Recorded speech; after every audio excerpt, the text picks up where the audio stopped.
Hello everyone, in this video I'm going to show you how to hide your channel or make your channel private on YouTube. So first of all, you just need to go to your right corner and click on your YouTube profile, and under there you can see an option called YouTube Studio. Click on it.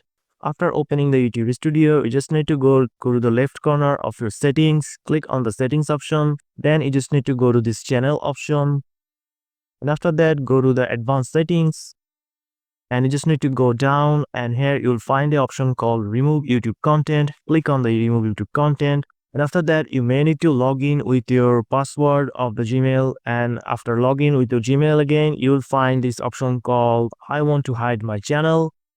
Expand that option, and here this will do if you hide your channel. So this will make your YouTube content and activity private, and also the following will be made private until you re-enable your channel. So this will your channel name, make your channel name private, your videos, your likes, your subscription to other channel, your subscriber, and also your comments and replied.